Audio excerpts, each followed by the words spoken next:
Olá, boa tarde para o Brasil, boa noite para Moçambique.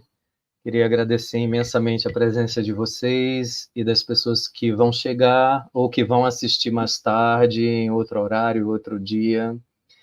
Queria dizer que esse é nosso penúltimo encontro e que estamos muito felizes com esse projeto. É um projeto de um ano, né? Começou no início do ano e a gente está dando continuidade. Temos mais um encontro em novembro e outro finalizando uma palestra de encerramento em dezembro, que eu falo mais tarde. Então, esse é o projeto Moçambique Brasil, que é coordenado por mim, Érico José, e pela professora Nilza Laice, de Moçambique. Eu pelo Brasil e a professora Nilza Laice por Moçambique.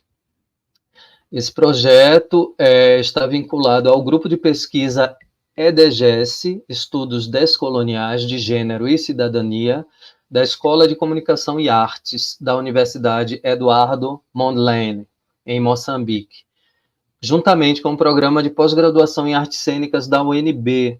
Né? Então, é um curso de extensão gratuito. O título do curso completo é Moçambique Brasil, Olhares sobre as Cenas, sobre as artes da cena. Então, também tem a parceria com o programa de pós-graduação em Ensino e Relações Étnico-Raciais e Letra Negra, da Universidade Federal do Sul da Bahia, e faz parte do projeto, de um projeto maior chamado Artes Cênicas e Universidade, Repensamento Curricular de Intervenções Antirracistas, que foi vencedor da chamada CNPq, número 40, de 2022, Pró-Humanidades, Programa de Desenvolvimento Científico e Tecnológico em Humanidades. Hoje a gente vai ter a honra, o prazer, eu particularmente, porque é uma grande amiga há 20 anos já, há 21 anos, né? E ela já esteve com a gente em outros momentos e hoje também nos dá essa honra, né? Que é a professora Adna Cândido de Paula. Ela é professora de filosofia africana e afrodiaspórica, coordenadora do Núcleo de Pesquisa, Ensino e Extensão em Diáspora Africana, no PED, na Universidade Federal dos Vales do Jequitinhonha e Murici, Jequitinhonha e Mucuri, na cidade de Diamantina, em Minas Gerais. É docente do curso Bacharelado em Ciências Humanas, Políticas Públicas e do programa de pós-graduação em Ciências Humanas, né? Da mesma universidade. E hoje ela vai falar de uma coisa muito, muito interessante. E eu vou deixar que ela complemente sua apresentação e venha nos brindar com tanta sabedoria. Boa tarde, Adna. Boa tarde, Érico. Obrigada. Nossa, obrigada demais pelo convite, por participar, né? A você, a professora Nilza, né? Pelo parabenizar pela iniciativa desse trabalho, desse projeto, desse curso, super interessante. Eu queria ter assistido todos os encontros, assim, porque era um mais interessante que o outro, né? E agradecer, né, a você essa oportunidade de poder conversar, né, com o pessoal daqui do Brasil e com Moçambique, né? Então é uma honra para mim estar aqui. Estou muito feliz. Espero que a gente tenha aí um tempinho agradável. Não vou tomar o tempo todo para que a gente possa ter conversa, né? Ter debate e tudo mais. Então é isso. Se puder abrir aí um arquivozinho, coisa simples que eu preparei só para a gente ter um pano, né, de horizonte. E quem estiver acompanhando, fica tranquilo que eu vou citar nomes de autores, mas ao final do curso, ou seja, amanhã, eu apresento todas as referências bibliográficas para vocês acompanharem, né? Então, obrigada a todas as pessoas que estão aí, que estão assistindo, ou que vão assistir depois, né? Que honra, estou muito feliz mesmo de estar aqui. E feliz porque o Érico, como ele mesmo já disse, né, é uma amizade de 21 anos, e vocês conheceram aqui a professora Cíntia, e eu, a professora Cíntia e o professor Érico, a gente se conheceu no doutorado de sanduíche em Paris, totalmente ocidentalizados os três, entendeu? Num processo de descoberta de quem a gente era, né, e de que tipo de docente a gente seria. E o que eu acho que não é por acaso, né, mas tem a ver com com a encruzilhada de Exu, né, e os caminhos que a gente toma e que às vezes nem tem ciência de que está fazendo a encruzilhada. A gente nunca nem programou nem nada, nem tinha conversado a respeito. Quando a gente se reencontra, todos três no processo do que eu chamo de desocidentalização, né? Então, foi extremamente incrível esse reencontro dentro dessa nova perspectiva, né? Dentro dessa nova forma de se entender no mundo. Se entender no mundo claro, se entendendo no mundo e entendendo o que a gente faz, não é? O que a gente se propõe a fazer como professores, né? Então, obrigada, Érico. Prazer enorme estar com você, amor. O segundo ponto que eu queria começar assim, agradecendo, né, a oportunidade de estar interagindo, né, com professores, técnicos, estudantes ou pessoas que estejam interessadas na temática e não têm vínculo com a universidade, de Moçambique, porque eu tenho um apreço muito grande por esse país, que eu conheço através da filosofia de Severino Nguyen, né, que para mim é um dos filósofos mais importantes do século XX, XXI, né? Eu acompanho Severino Nguyen, além, né, da leitura das obras dele, também os posts que ele faz, e a gente tem, mesmo sem se conhecer, né, muita afinidade, sobretudo no sentido de pensar ele, Moçambique, toda a filosofia dele está voltada para Moçambique, né, para a compreensão e para pensar estratégias de emancipação para o país. E eu me vejo nessa mesma linha pensando o Brasil, né, pensando estratégias de emancipação para o Brasil. E é exatamente isso o tema da minha tese de titular, que o Érico vai ser da banca, né? Então, o Érico também já fez a defesa dele como professor titular, e o tema da minha tese titular é exatamente esse aí, esse é o título da tese: Desocidentalização, estratégia de emancipação social com ênfase na educação formal. Eu vou falar um pouquinho mais sobre ela mais para frente, mas agora eu queria apresentar alguns pressupostos, né, dessa minha fala, para ela fazer sentido, né? Então, o primeiro deles é que a minha referência, apesar de toda a formação voltada para o Ocidente, desde o ensino fundamental, médio, superior, né, não é o Ocidente, né? Eu leio hoje em dia autores ocidentais, né, ou seja, eu entendo a epistemologia ocidental como uma epistemologia que fala sobre si mesma, né? Então, toda vez que eu quero usar como os ocidentais pensam, eu uso uma referência ocidental para dizer, tá vendo? É assim que eles pensam, né? Mas eles não são a minha referência de suporte para pensar, né? Então, é um exercício que eu faço de vida que vai muito além da minha tese ou da minha atuação como docente, né? Um ser e um estar no mundo desocidentalizando-se, não é? Que é um processo difícil, sem dúvida alguma, mas prazeroso, gente. É tão prazeroso que eu transformei isso numa tese de titular exatamente para dizer: vamos pensar assim, gente, vamos sair dessa casca, vamos sair dessa matrix que é o Ocidente, né? Ou de países ocidentalizados à força, né? Na marra, como é o caso dos países da América Latina e do continente africano, né? Que passaram pelo mesmo processo.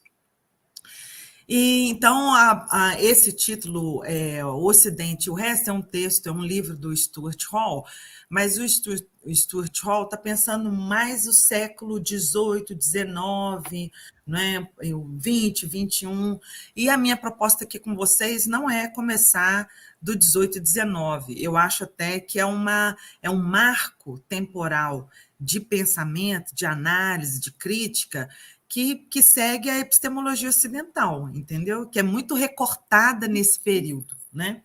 E eu acho que para a gente compreender o processo da ocidentalização e da lógica, né, dessa biológica da cosmovisão ocidental, é preciso que a gente volte à antiguidade, né?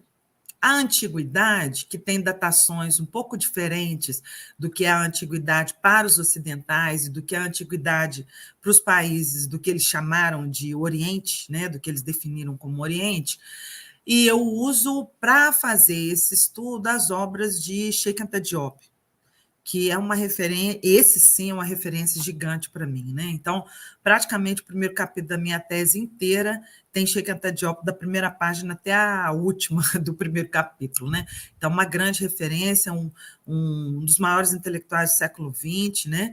E um herói nacional no Senegal, né?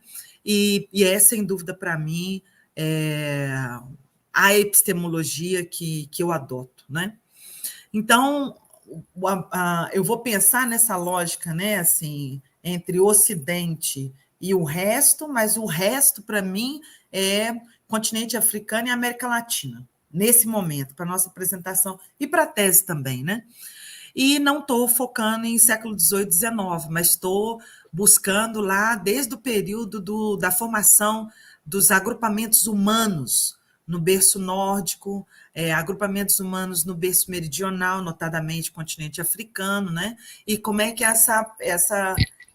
esses berços civilizacionais têm configurações, né, de cosmovisão o Ocidente e de cosmopercepção o continente africano completamente diferentes, né? E eu queria apresentar essa diferença para fazer essa minha defesa de que países do continente africano, assim como da América Latina, teriam emancipação à medida que se desocidentalizasse, né? Em todas as áreas, porque nenhuma área está separada, né? E por que trazer uma discussão dessa para quem está interessado em teatro, em arte, em corpo, não é? Porque ela é fundamental, gente, porque a compreensão disciplinar, essa coisa, né, de compartimentação, separação e tudo mais, isso também é uma característica ocidental, né?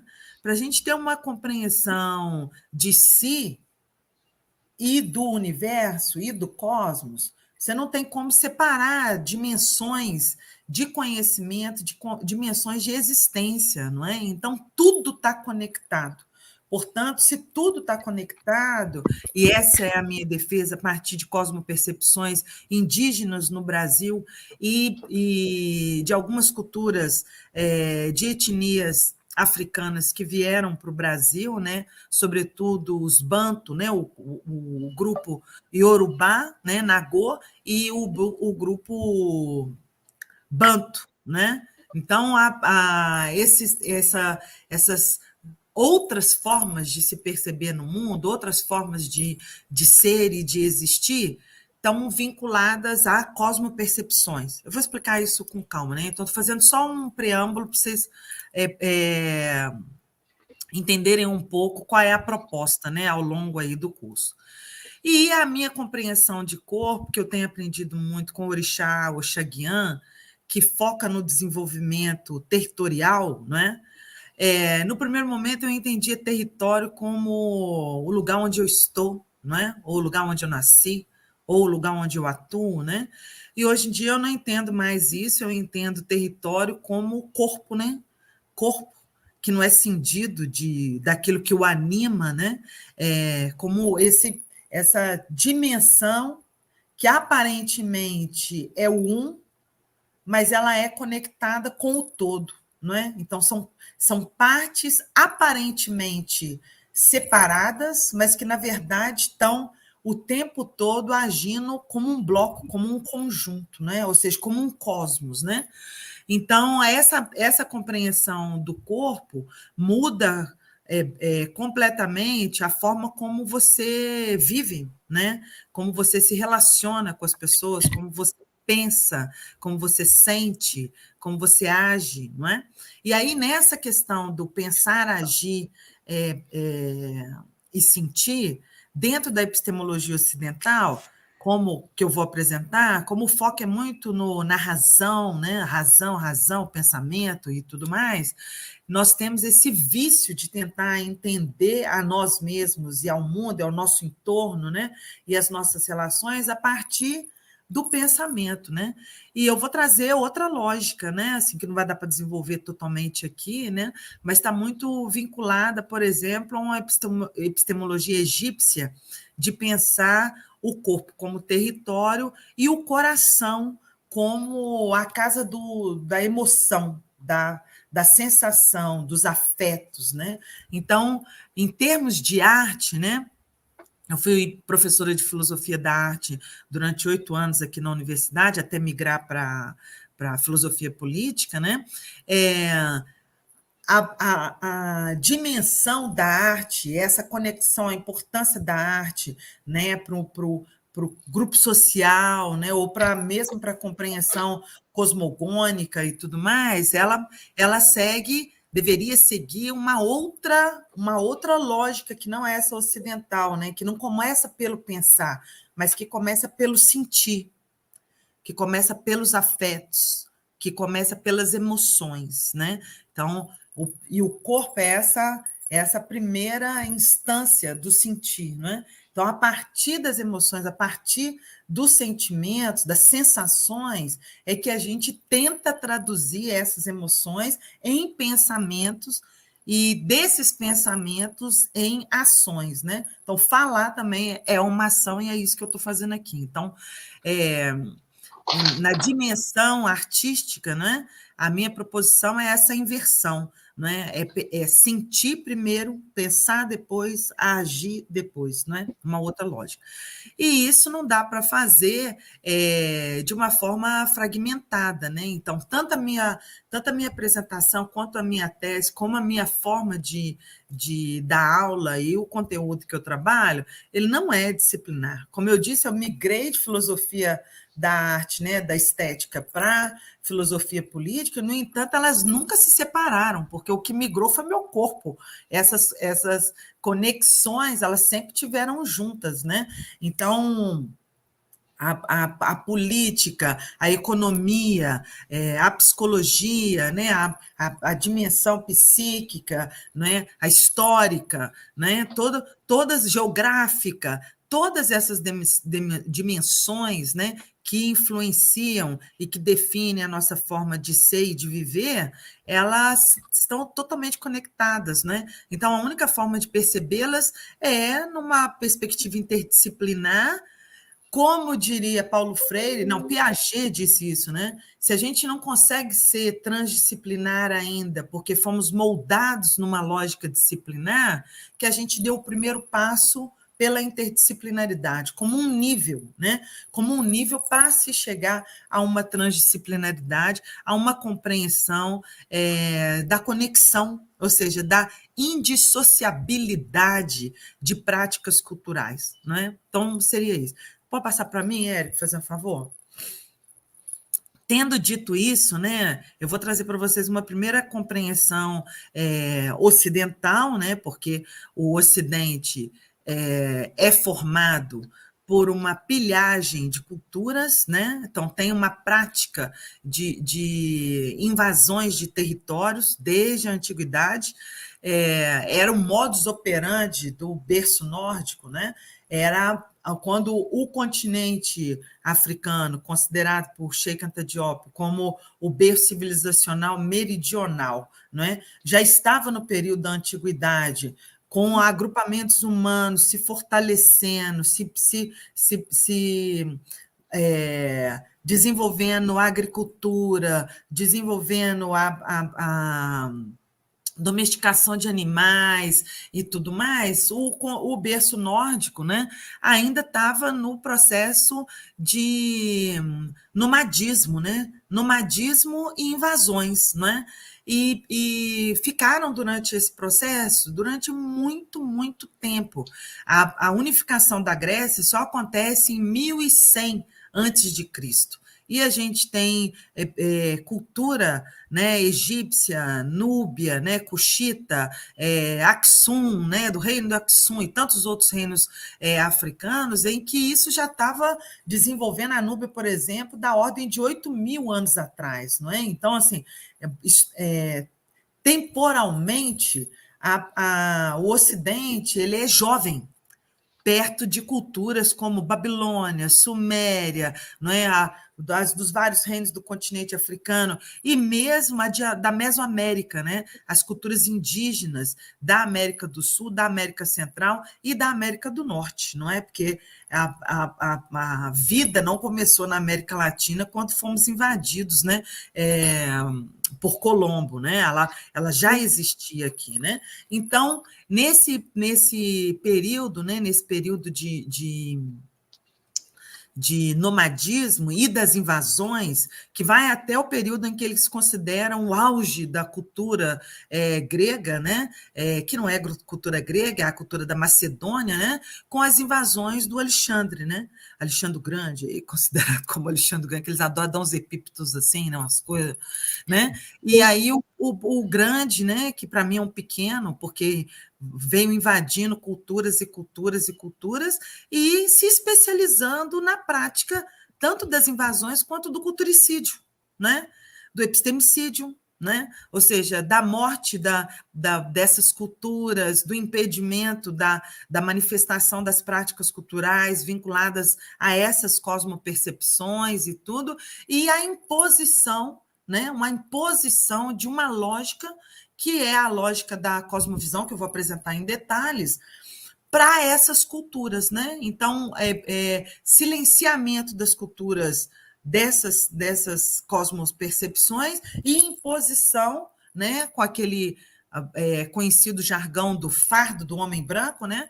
Levando uma cultura que eles consideravam uma civilização, quando, na verdade, a civilização ocidental é feita de uma colcha de retalhos de culturas outras que não pertencem a eles, não é? Que é feita das culturas pilhadas, né? Da Babilônia, do Vale do Indo, da Mesopotâmia, né? Do continente africano, do Egito, da Núbia, não é? E eles transitaram em todo o continente, porque é óbvio que o comércio entre essas regiões não começou com grandes navegações, né? A gente tem aí registro de navegações há 150 mil anos atrás, né? Aqui mesmo na América Latina nós já tivemos a visita, né? Com interconexões, né? De etnias africanas muito antes de século XVIII, XVII e tudo mais. Então, esse trânsito entre culturas, ele sempre existiu, né? Ele já existia desde sempre, né? Mas, voltando para a questão do corpo, né, que está vinculada a essa lógica dessa civilização que tem como a Grécia antiga o berço dela, né, esse exatamente período aí, período helênico, né, que eles consideram que é o nascimento da filosofia, e eles não dizem que é filosofia grega, eles dizem que é a filosofia do mundo, né, que nasceu na Grécia, que é outra mentira. Você tem ali uma concepção que começa com Sócrates, né? E que evolui depois com Platão, e esse trecho que eu estou trazendo é do Platão, que faz essa prática da cisão, né? Entre corpo e psique. Psique não é traduzido como alma, né? Ela foi traduzida depois por interesses da teologia, né? Mas a psique era considerada aquilo que anima o corpo físico, né? Então, já em Sócrates, ele né, traz, no próprio texto do Platão, citando Sócrates, porque o Sócrates é a personagem do Platão, né? Ele diz isso, né? Que o corpo não é uma fonte confiável de compreensão do mundo, né? E o Platão depois vai desenvolver isso, dizendo que o corpo, na verdade, era uma tumba, e que a psique, a alma, né, aquela coisa do mundo ideal, a alma era superior, né? Então, a alma é superior e imortal, ou seja, é uma lógica cindida que se reflete, por exemplo, na disciplinaridade, né? Porque nada está cindido, mas a forma de cindir, né, ela tem interesses políticos por trás dela, né? Então, o Sócrates, né, tem essa frase no livro do Platão que ele diz assim: e agora dize-me, quando se trata de adquirir verdadeiramente a sabedoria, ele está falando com um discípulo dele, né? É ou não é o corpo um entrave? Se na investigação pedimos auxílio. Quero dizer com isso, mais ou menos, o seguinte: acaso alguma verdade é transmitida aos homens por intermédio da vista ou do ouvido?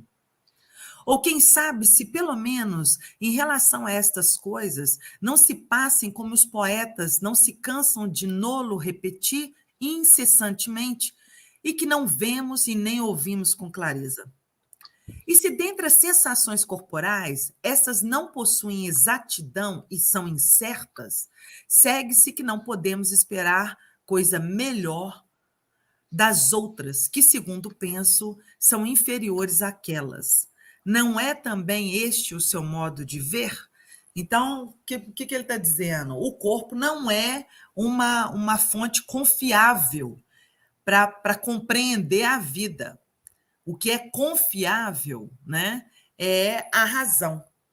Então, é o logos. Ele é confiável, né? Mas, gente, uma pergunta simples. Sem massa encefálica, a razão está onde? Sem corpo, onde está? A razão está parada onde? Qual o lugar dela? Né? Então, é ilógico, é totalmente ilógico. Né? Então, você tem, mas o que eu quero marcar é essas lógicas de cosmovisão, cosmopercepção. Então, na cosmovisão ocidental, o foco está nessa cisão, né? Então, a cisão de corpo e alma. E se você, né, todos nós aqui que tivemos culturas ocidentalizadas enfiadas goela abaixo, né, tanto pela educação formal quanto pela informal, rádio, televisão, mídia, hoje em dia redes sociais e tudo mais, que nos conformava, né, a pensar dentro dessas lógicas, o corpo era aquilo que ele considerava no mito do cavalo alado, quando ele vai explicar como é que a psique funciona, é a parte má da psique. É uma parte que deve ser controlada. Não é uma parte confiável, é uma parte inferior, é a parte dos desejos, é a parte dos sentidos. Então, perceba isso, gente. Se o corpo, né, eu já vou até adiantar aqui, ó, se o corpo é a parte inferior e a razão é a parte superior, olha a cisão que se faz e que dentro da historiografia ocidental a gente compreende muito bem, né? De onde vem o termo corpo social? Vem dessa lógica. Porque na poética, o Aristóteles vai dizer que, tanto Aristóteles quanto Platão vai dizer que o corpo não é confiável. O corpo significa o povo. O corpo é a massa. O corpo é a casta baixa.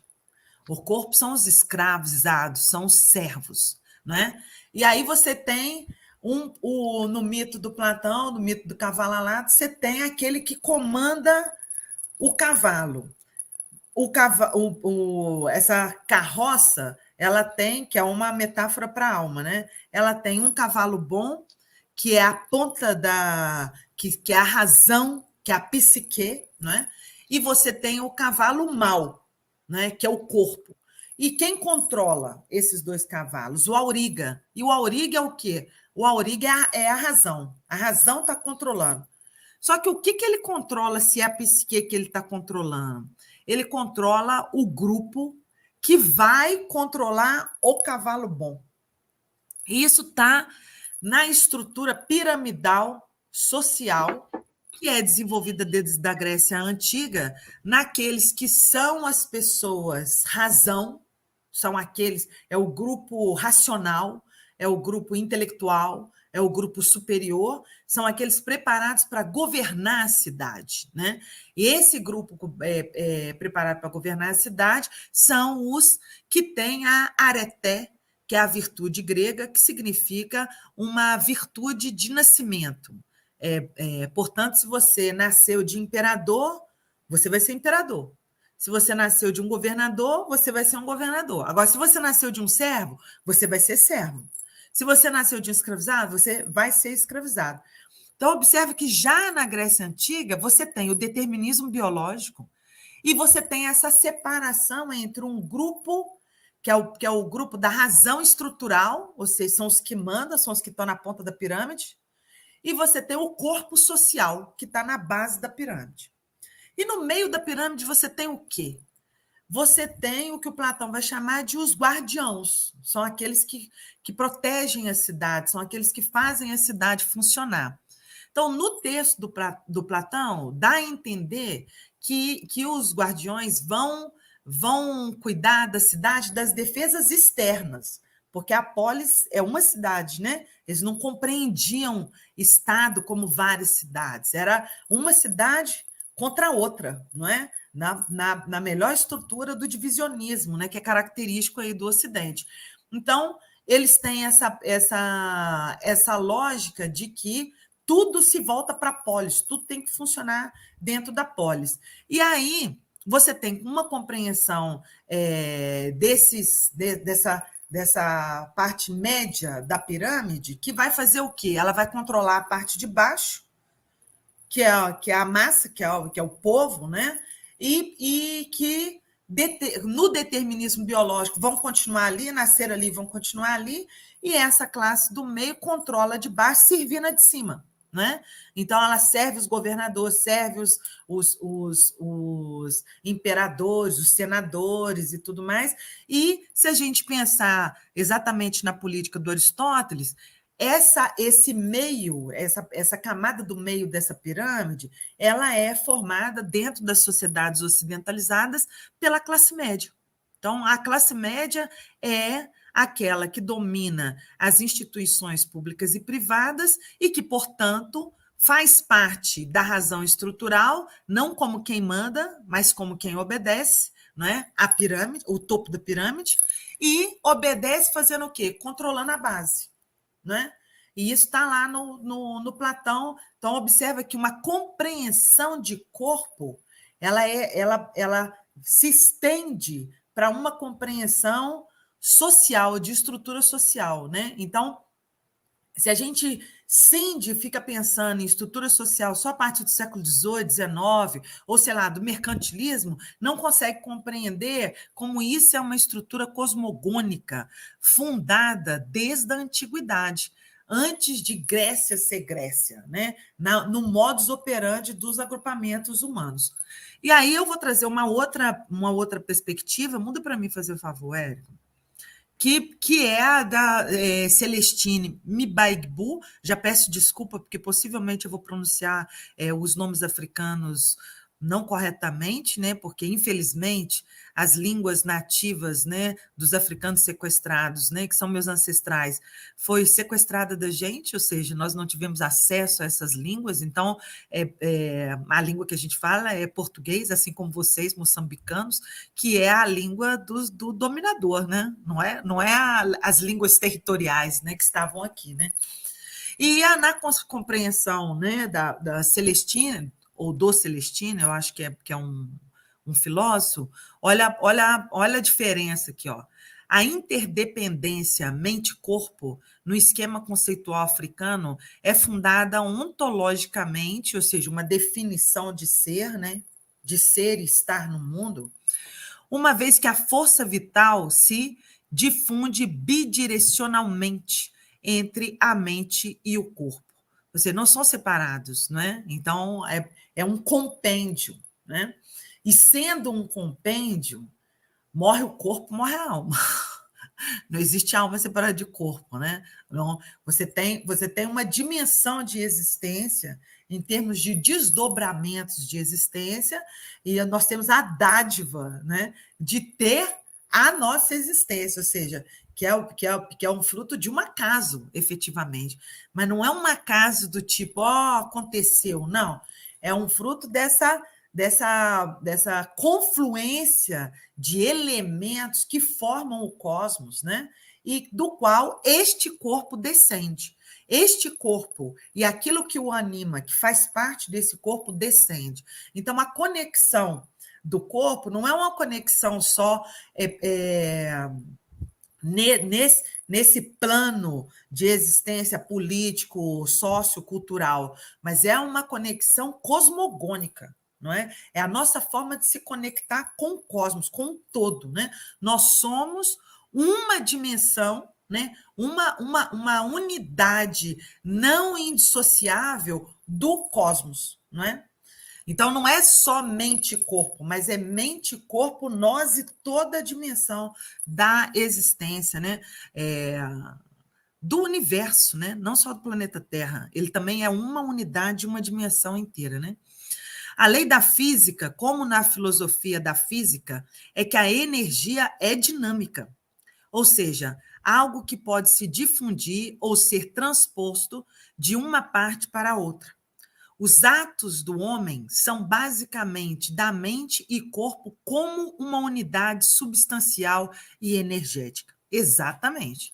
Então, nós somos um cosmos porque estamos vinculados a um cosmos, né? Estamos conectados diretamente a ele. E mesmo que a gente tenha a dimensão, né, de compreensão de unidade, né? Porque há limites do meu corpo, eu não estou colada numa outra pessoa, né?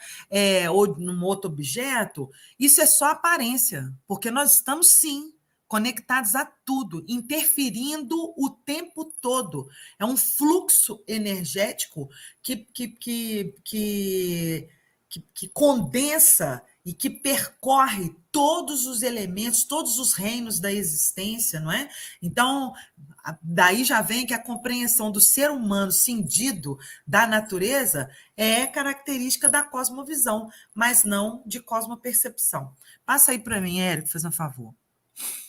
Então, vamos lá, estou trazendo aqui uma dessas compreensões, né, ligadas à filosofia, à sociologia, à política ocidental, dessa aparente diferença, né, entre natureza e cultura, né? O que nunca teve separado, gente, porque cultura é tudo aquilo que é produzido pelo ser humano, não é? E o que o ser humano produz, o ser humano é uma dimensão da natureza, nós somos filhos dela, né? Então, como filhos dela, tudo aquilo que a gente produz pertence a ela, né? Então, a dimensão é maior da natureza do que da cultura, né? Então, ele diz assim, o Susequinde, a natureza como algo exterior e transcendente, apartada do humano, é, enfim, o que tornou possível o desenvolvimento das ciências ocidentais, assim como a demarcação de uma separação absoluta entre o Ocidente e o resto do mundo. Tá vendo? Desde a cisão para os ocidentais, da cosmovisão ocidental, entre mente e corpo, ou aquilo que anima o corpo e o corpo, ela se reproduz nas separações entre seres humanos que vão para uma pirâmide, vão para a ponta de uma pirâmide, vão para o meio de uma pirâmide, vão para a base de uma pirâmide. E se reflete na separação entre aqui é psicologia, aqui é arte, aqui é sociologia, aqui é saúde, aqui é exatas, não é? Como se essas coisas estivessem cindidas. Ou seja, aquilo que é uma lógica cosmogônica, ela é reproduzida dentro das práticas culturais daquela cosmogonia, não é? Então, exatamente essa cisão é uma marca da cosmovisão ocidental. Continua aqui, ó. Essas duas grandes divisões fazem parte da concepção que origina um determinado tipo de história.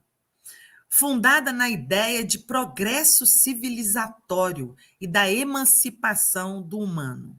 Quer dizer, a ideia de progresso já é um equívoco absurdo, porque nós chamar, por exemplo, a primeira história da humanidade pré-história é a lógica da cosmovisão ocidental, porque não existe primitivo e evoluído.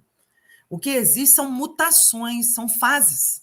Não significa que uma é melhor do que a outra, não é? Ou superior à outra, ou que a gente está assim numa linha ascendente, subindo, sei lá para onde, não é? Não existe isso. Então, você vê isso sendo reproduzido em diferentes práticas ocidentais, né, práticas culturais ocidentais, que é a mesma lógica da compreensão em relação ao cosmos.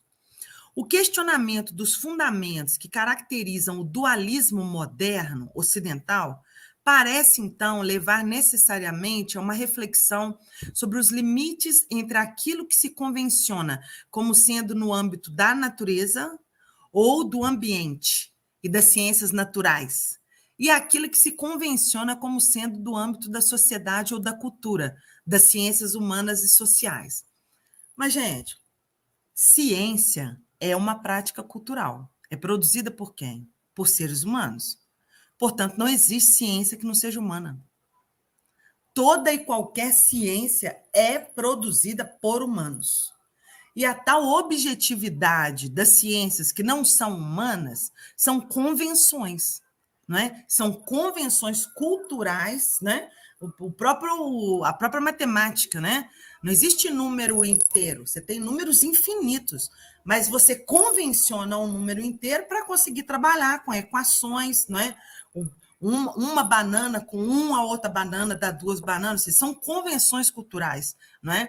Então, essa noção de ciência como algo, né, partido, segmentado, segue a mesma lógica da cosmovisão ocidental. Passa para mim, Érico, fazer favor.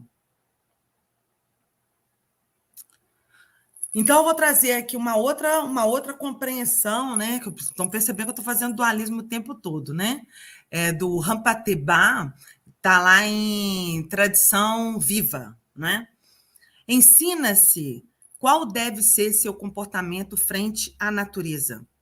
Como respeitar-lhe o equilíbrio e não perturbar as forças que a animam, das quais não é mais que o aspecto visível. A iniciação o fará descobrir a sua própria relação com o mundo das forças e, pouco a pouco, o conduzirá ao autodomínio, sendo a finalidade última tornar-se, tal como Maa, né, de Maat, a deusa egípcia do equilíbrio, né, a deusa da justiça, como equilíbrio cósmico, um homem completo, ou seja, um ser humano completo, conectado ao cosmos, conectado ao cosmos, que entende que todos os elementos têm dignidade de existência, tem dignidade de existência e não podem ser utilizados como objetos para a obtenção de um fim. Não só o ser humano, mas toda a existência. Então, a natureza, né, os animais, os minerais, os vegetais, todos os elementos, a chuva, o sol, a lua, todos esses elementos têm dignidade de existência. Nós estamos conectados a eles. Nós decorremos deles, existimos porque eles existem, né? Então, perceba, então é uma cosmopercepção que se entende conectada, que tem uma relação com o cosmos diferente, e uma cosmovisão cindida, né? Uma cosmovisão na qual o ser humano é superior à natureza, é superior a outros seres humanos, porque aí ele vai desdobrando, né? É superior à natureza e, portanto, é superior a alguns seres humanos que não têm dignidade de existência, não é? E outros que têm dignidade de existência. Ou seja, essas cisões são características dessa cosmovisão. Passa para mim fazer favor, Érica.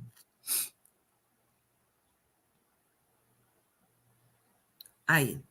Bom, fazendo essa introdução, eu venho para uma outra dimensão para trazer a tese da desocidentalização para vocês, né?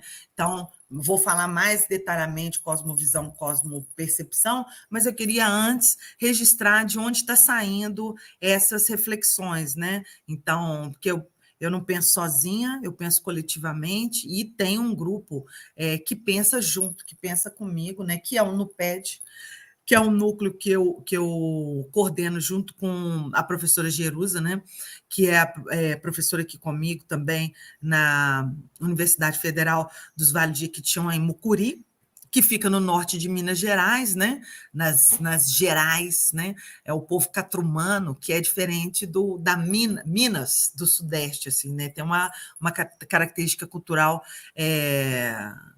específica, né, diferente, né.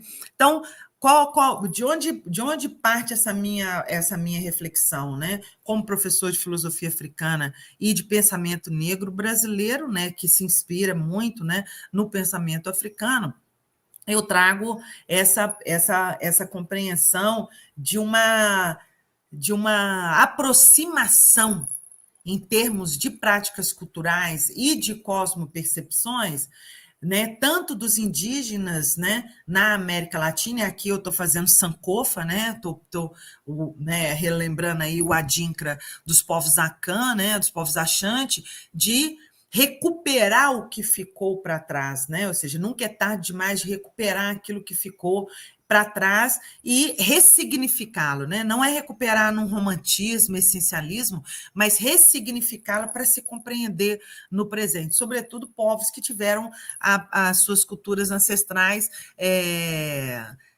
sequestradas, né, impedidas de falar a língua, impedidas de realizar as práticas, impedido de realizar os cultos, né?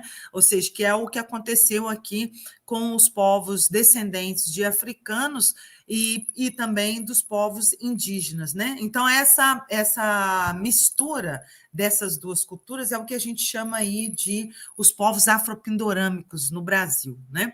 Então, é daqui que eu estou falando, e do NUPED, que é o núcleo que eu organizo, né? que eu coordeno, que estuda autores negros brasileiros, autores e autoras negros brasileiros, e também autores e autoras africanos, para a gente ter mesmo essa compreensão maior, né, dessa aproximação que a gente tem entre América Latina e continente africano, né, com toda a sua diversidade dos 54 países. Né?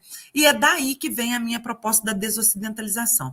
Érica, então passa aí para mim rapidinho. Tá, que eu vou apresentar para vocês agora, então, né? Esse é o sumário, vou falar ele rapidinho, no nosso próximo encontro eu dou mais detalhes. Essa aqui é o sumário dessa tese que eu estou escrevendo agora, estou na metade, um pouco mais da metade dela, né? E que eu começo com aquilo que eu chamo de a história não contada, sobretudo no Brasil, mas eu acredito que também em Moçambique, né? Porque nós passamos pelo mesmo processo de ocidentalização, que é a origem da espécie humana, que vem com os trabalhos do Cheikh Anta Diop, né? Então, a espécie humana, o Homo sapiens sapiens, né? Da forma como a gente entende ele hoje, a origem é o continente africano, que num processo de migrações, né? Há 150 mil anos atrás, faz, né? No período, logo depois dessa dispersão dos continentes, né? Que antes era o supercontinente da Pangeia, então você ainda tinha algumas conexões e que esses hominídeos fazem essas migrações povoando os demais continentes, né? E esse povoamento dos demais continentes,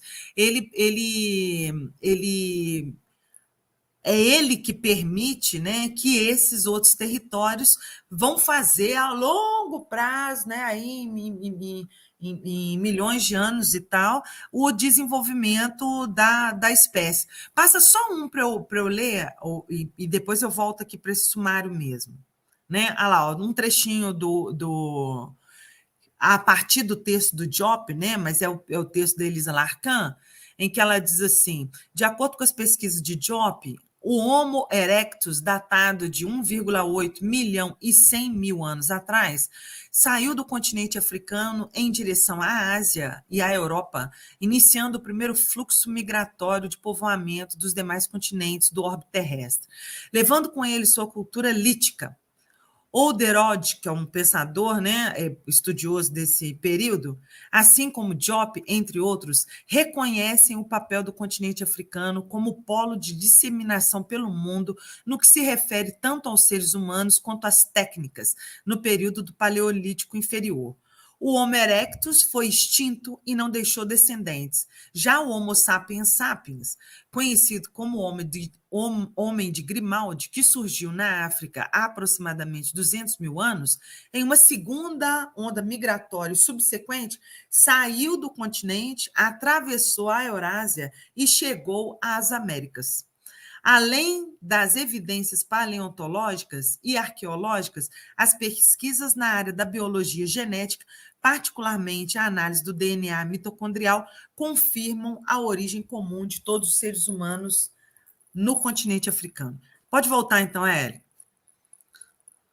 Então, portanto, eu começo com a apresentação da despigmentação, das mudanças, né, entre o período glacial e uma retomada do período glacial. Você teve um período de deglaciação que permitiu nessas migrações a presença, né, de hominídeos no que era a Eurásia, né, que vai ser o berço nórdico, né? E depois você tem uma retomada dessa era glacial. E nesse período é que você tem essas mudanças, né? São mudanças fenotípicas, mudanças genéticas, que não acontece, né, em 5 mil anos, acontece com muito prazo, né? Muita diferença aí, né? De mutações para adaptações, né? Então, nós, como animais, né, também passamos pelo processo de mutação, e essas mutações ocorreram com a despigmentação da pele, com o afinalamento do nariz, com a mudança de textura do cabelo e tudo mais. E o Cheikh Diop explica isso em detalhes, né? Assim, extremamente rico e com dados científicos, assim, um trabalho maravilhoso. Todo mundo, né, eu imagino, conheça as obras do Cheikh Diop. E depois, na sequência, que eu venho para essa lógica do trabalho do Diop, dos dois berços civilizacionais polarmente opostos. Polarmente opostos, porque geraram culturas e práticas culturais com lógicas diferentes, né? Então, cosmovisão, cosmopercepção, são lógicas completamente diferentes, né?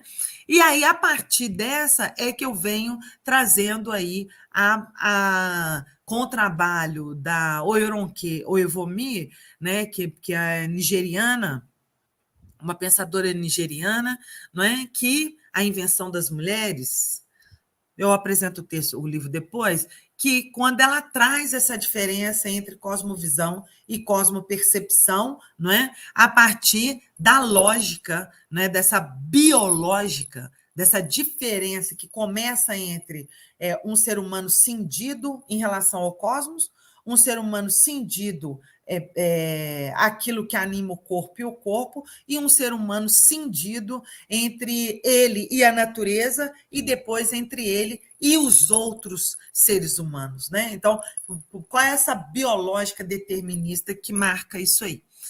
E aí, depois, na minha tese, que eu não vou apresentar para vocês, né, eu venho para o Brasil, especificamente para o Brasil, para falar, né, como essa lógica dessa cosmovisão ocidental e da cosmopercepção africana estão nesse território, né?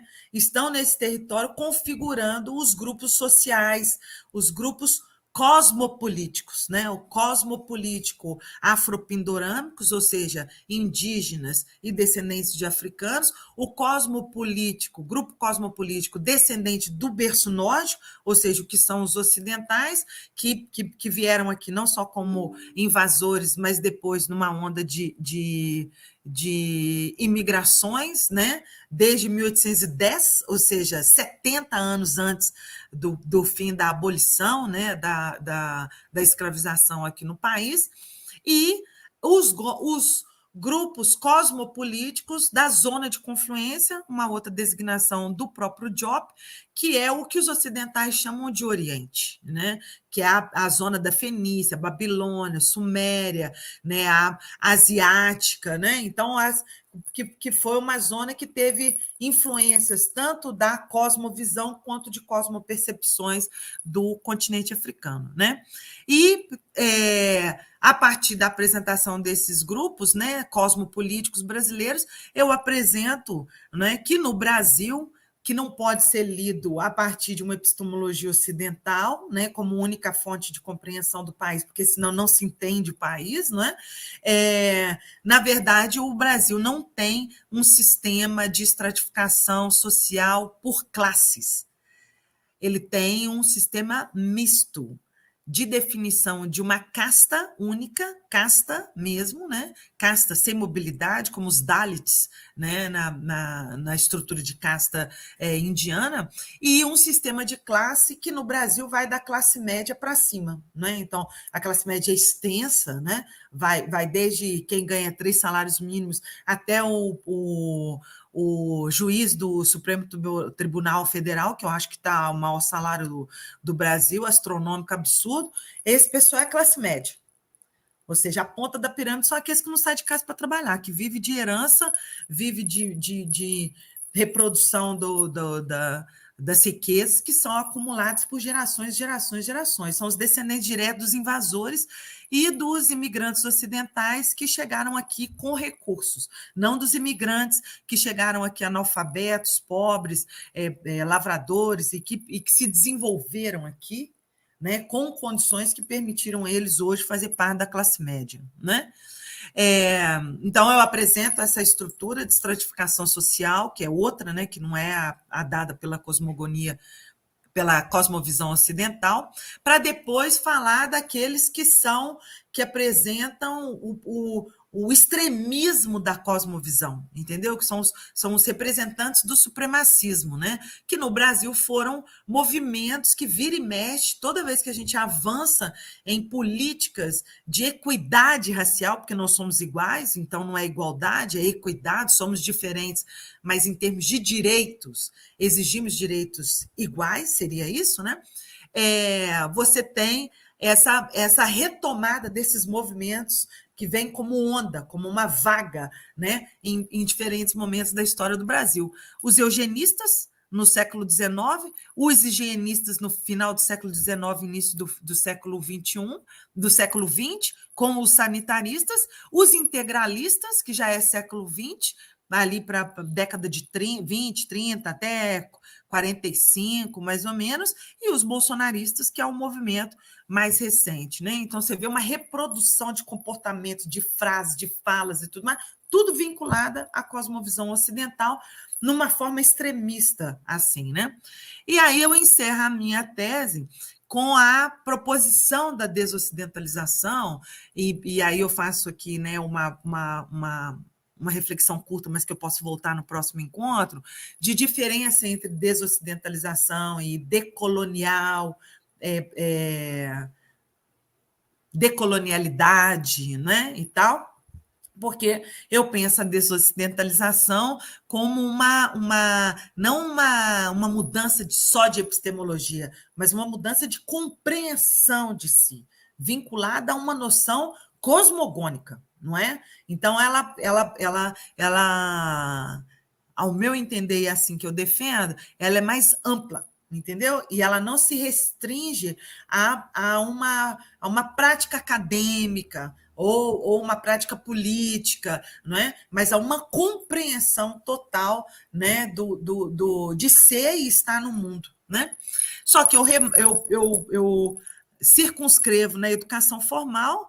Posso explicar isso no nosso próximo encontro, ou mesmo aqui, depois das perguntas aí, porque a educação formal é a única que a gente tem acesso, a informal são a dos donos da mídia, dos donos das redes televisivas, dos donos das redes sociais e tudo mais. Então, o nosso limite para fazer uma mudança ali é gigantesco, né? Então, na educação formal, não. A gente pode conseguir fazer essa mudança em termos de políticas públicas que já existem no Brasil, 10.639 de 2003 é uma política de desocidentalização, né, trazendo história e cultura africana para o currículo, né, em todos os níveis educacionais, e a 11.645 de 2008, história e cultura indígena, não é, que também é uma proposta de desocidentalização, não é? No entanto, a forma como ela é tratada no Brasil é como se fosse uma política que ninguém obedece, só obedece quem está notadamente vinculado ao movimento negro ou ao movimento indígena, ou seja, intelectuais negros e negras e intelectuais indígenas, não é? Então, o que não é isso, a lei não foi feita para isso, né? Ela tinha âmbito nacional, né? E aí eu trago, bom, apesar de toda essa dominação dessa lógica, dessa biológica da cosmovisão, a gente sempre teve resistência. A gente sempre teve resistência no Brasil, sempre teve resistência no continente africano, eu sei disso, né? Lendo os filósofos africanos e tudo, sempre houve resistência, sempre teve resistência indígena, né? Que são os chamados hostis, né? Que na verdade rejeitavam essa lógica, né? E eu conto a história desses povos, né? Dos povos afropindorâmicos brasileiros, né?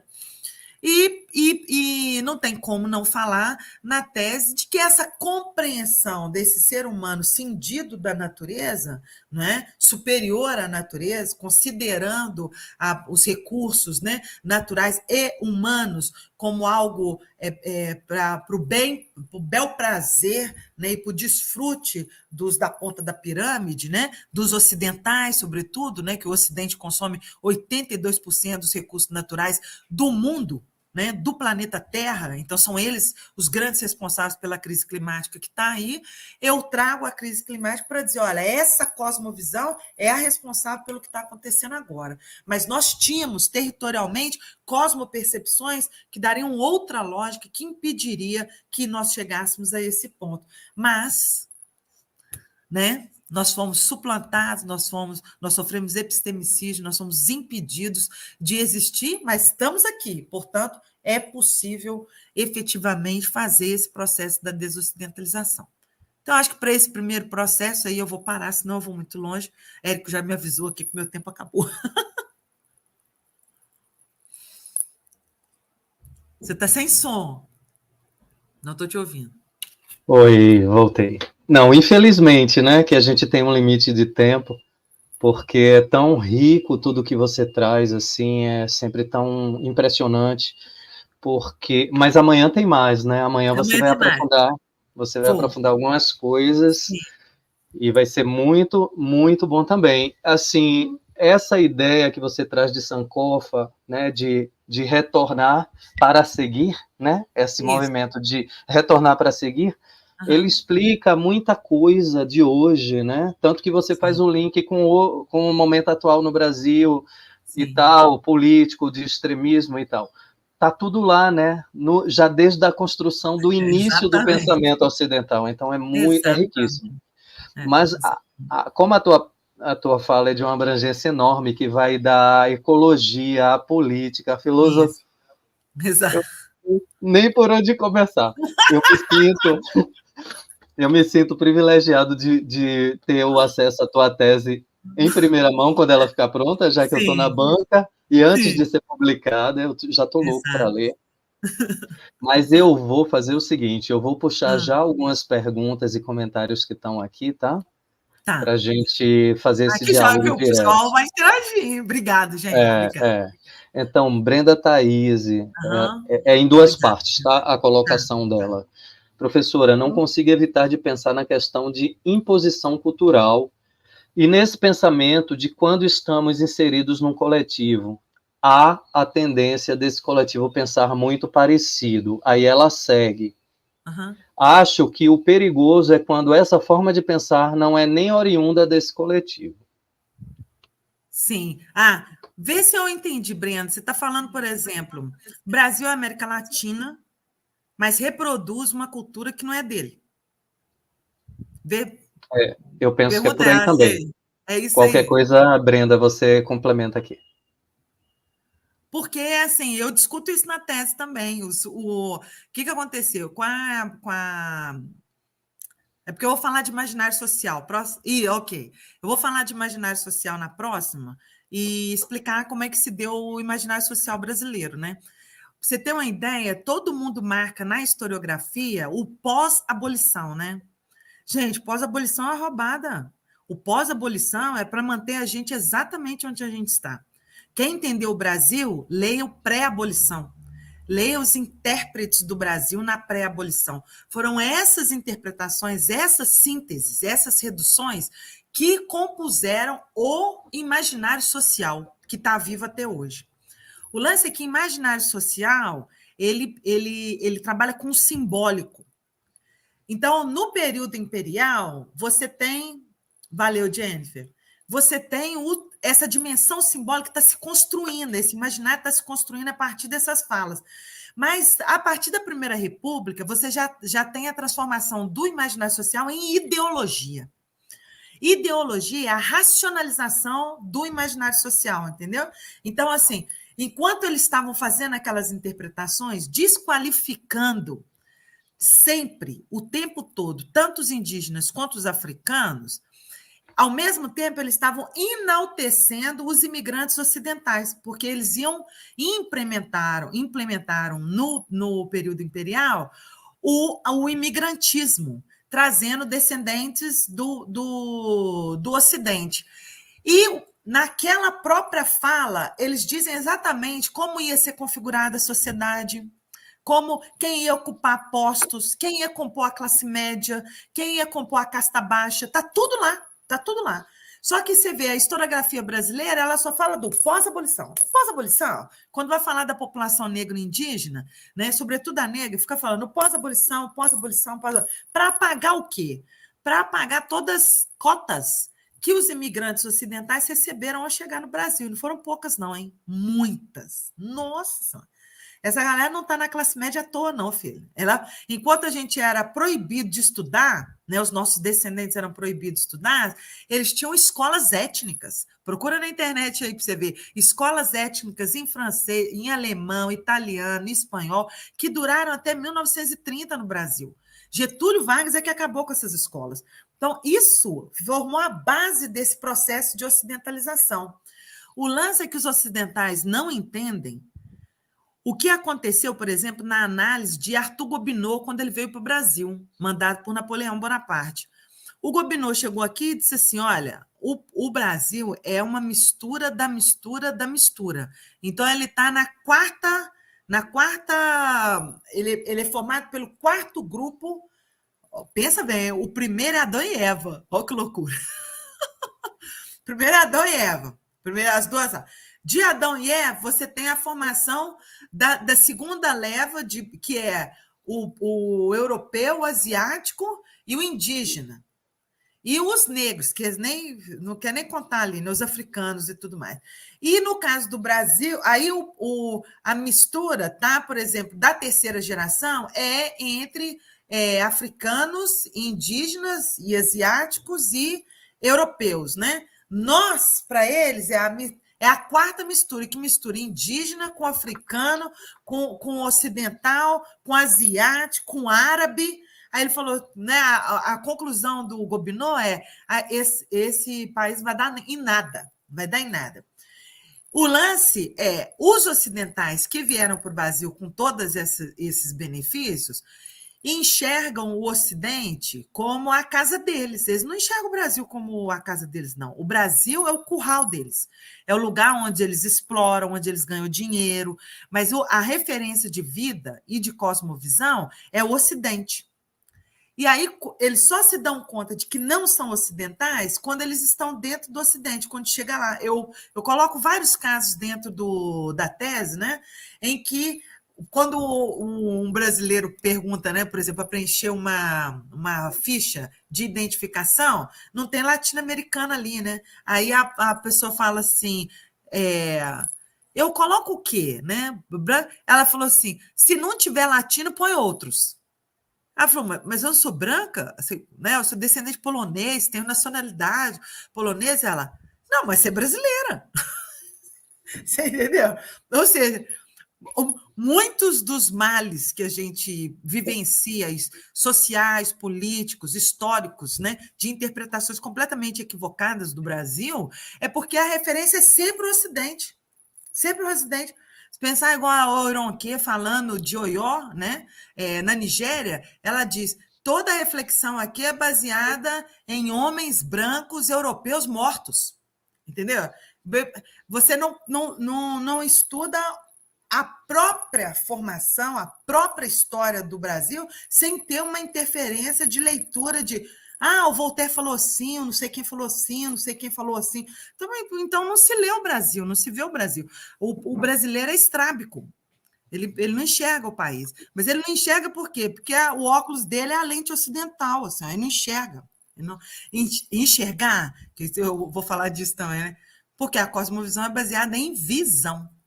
E cosmopercepções, não. Ela é baseada em todas as dimensões. A visão é uma delas, mas não a única, né? Bom, eu falei para Então, caramba, Adriana, daqui a pouco estou tomando tudo de novo. Desculpa. não, você já adiantou aqui Fale uma demais. pergunta de Jennifer e também de interesse de Brenda, né, que ela colocou. Jennifer, professora Adna, você poderia aprofundar um pouco sobre o conceito de cosmovisão e cosmopercepção, mas eu acho que isso é um pouco para amanhã, não? Ou você já Pode desenvolve hoje? ser para amanhã, porque assim eu fiz um negócio muito grande, gente. Vocês têm noção. Ah, Tinha um monte de slide para hoje ainda. Adna, Então, tipo, então, eu vou voltar em cosmovisão, cosmopercepção. Vou fazer isso, então, então, tá? gente, vocês vão ficar nessa ansiedade até amanhã.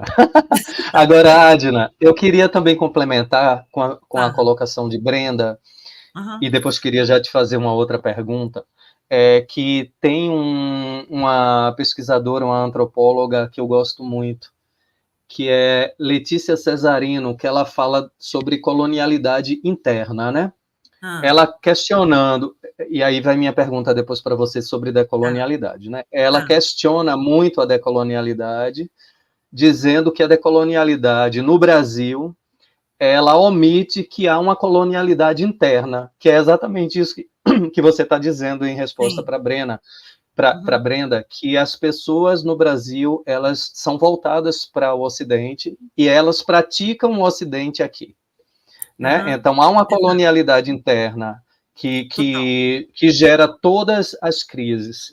E minha pergunta vai nesse sentido, porque Uhum. como eu lido muito com decolonialidade, as pessoas pensam que eu sou um adepto. E não, eu sou um crítico da decolonialidade.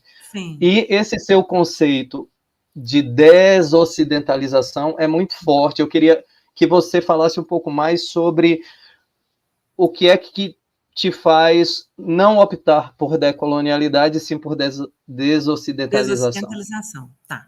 Sim. Primeiro dizer que eu não inventei o termo, tá? O termo já existe uma referência para mim em relação à desocidentalização é o Molefi Ketchassant, né?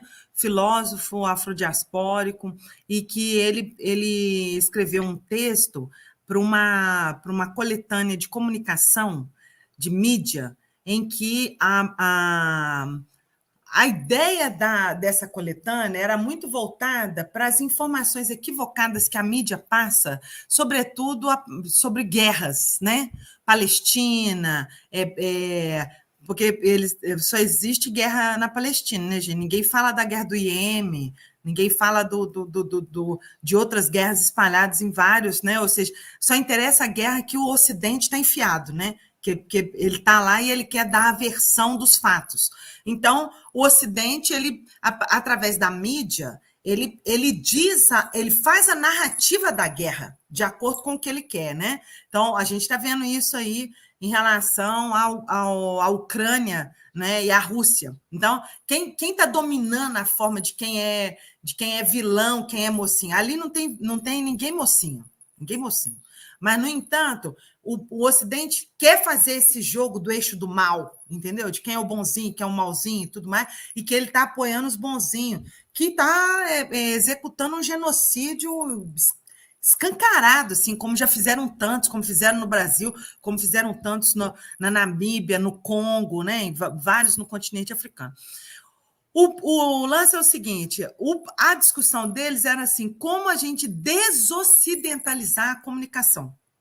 Essa é a proposta. Aí eu convido um Molefi para falar dentro do texto. E aí ele vem com outra lógica, ele diz assim, a gente precisa desocidentalizar é tudo, entendeu? Porque não é só a comunicação é uma prática cultural desse compêndio cultural ocidental, entendeu? Então, assim, se eu desocidentalizo a comunicação, mas não me desocidentalizo, então,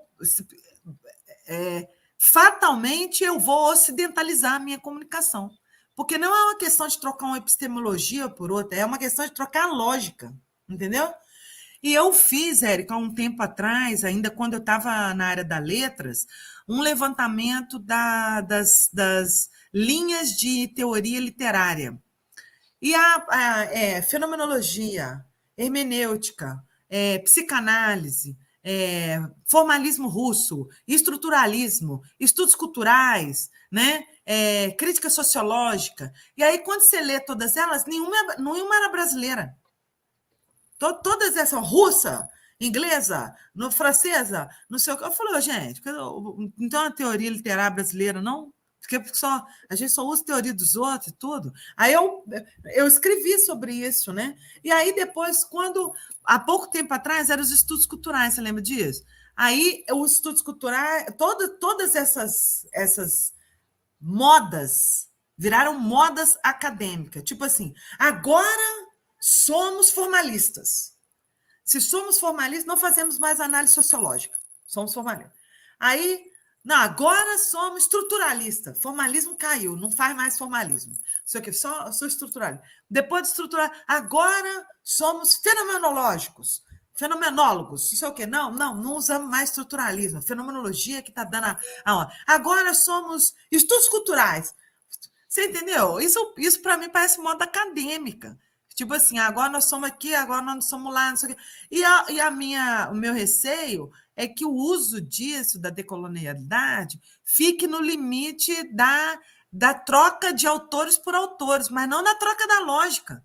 Se não trocar a lógica, é a mesma coisa. Então, por isso eu prefiro usar o desocidentalização na lógica do Molefi, e é claro, estou trazendo a minha mesma percepção e aumento desse conceito, porque eu estou territorializando ele, né? Eu estou falando a partir do Brasil, né? Mas não esquecendo o nosso vínculo, né, com o continente africano e com toda a América Latina, né, que passou, são os dois que passaram, né, que aí aquele cara lá chama do epistemologia sul-sul, mas assim, epistemologia sul-sul, mantendo a cosmovisão ocidental, gente, você está trocando o nome entendeu? Você está trocando o nome de um francês por um africano, cara. Isso não, você tem que mudar a lógica, né? A forma como se conecta isso. Então, por isso, eu trabalho mais na linha de pensar isso cosmogonicamente, entendeu? No embate entre polaridades, cosmovisão e cosmopercepções, né? Então, por isso que eu uso mais, eu estou adotando desocidentalização e não decolonialidade, né? Perfeito, perfeito. É por isso que são as biológicas, né, que você Exato. usa. As Isso aí. biológicas, então. As biológicas.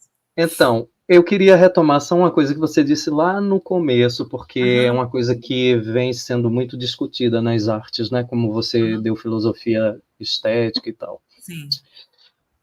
No momento que a gente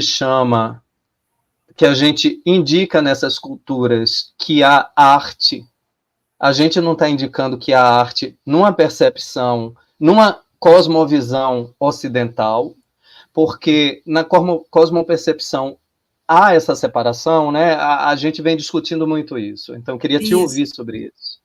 Em cosmopercepção não tem separação, não é para ter separação, entendeu? Por quê? Porque a arte ela não é uma coisa cindida, ela tá, senão você considera como se fosse assim, vou tirar da arte para dar um exemplo, né? Que vai ficar mais escarado, né? Que política não tem nada a ver com sociologia. Só que nós estamos habituados a aproximar política e sociologia, mas arte a gente considera como se arte fosse uma outra coisa. Não, a arte é sociologia, é política, é história, é psicologia, ela é tudo. Porque tudo isso tá junto. Essa forma de pensar as coisas cindidas, não é?